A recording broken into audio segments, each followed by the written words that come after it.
chỉ bay ule cái chân là cái lâu lò mà chịu bên chụp bawngsa cái đòn căng đó na ati lang anh kan bawngsa kan tur hi bawngsa hi pante tein kan chana ta hianin tel hi fian khát lệ chân về khát tela hi tela hianin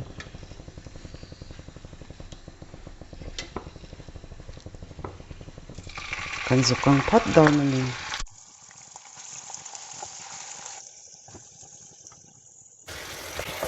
kan bawngsa kan tura hian chi hi ka tela thir fian te khatling lo deuh kha chu mani du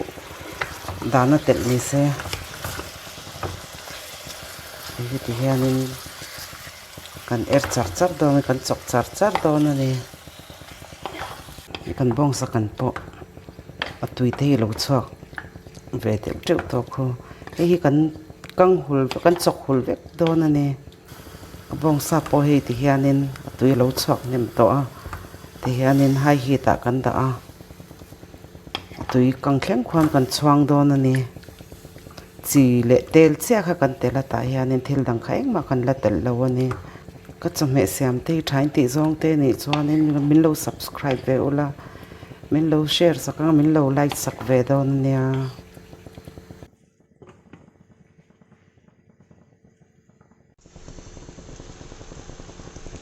kan bawngsa kan po hei alo so bar me tui hi kan chuang kang dawn hi kan soi ta khanin ta hianin so thing le puron var den som hi thir fian lian khat ka zok kha ka hi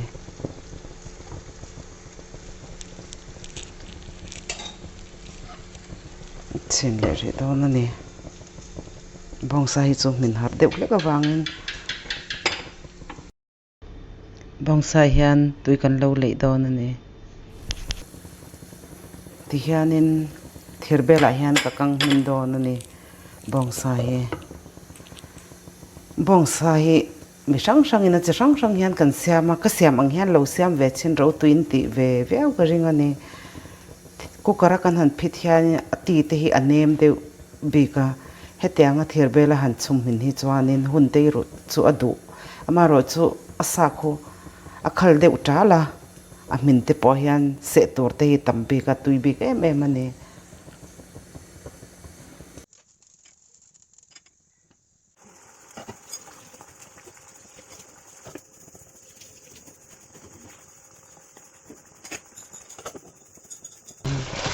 lo min ve to ta hianin marchapui hi pum som alaya ti hian ka zai ka cái tela chuanin ba khor hi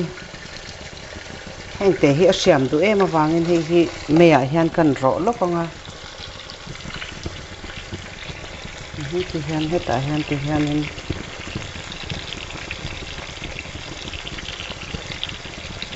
sir zoom ho kha ka ro vai de wa ti hian thak ta chuanin ba khor ti hian rei vak lo kan chok palanga kan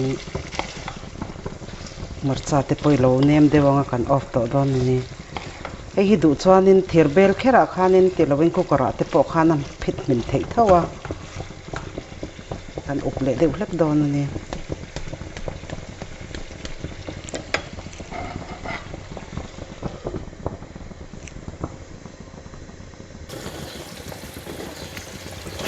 kan sakan po hi lo min to kan swan chok to don ani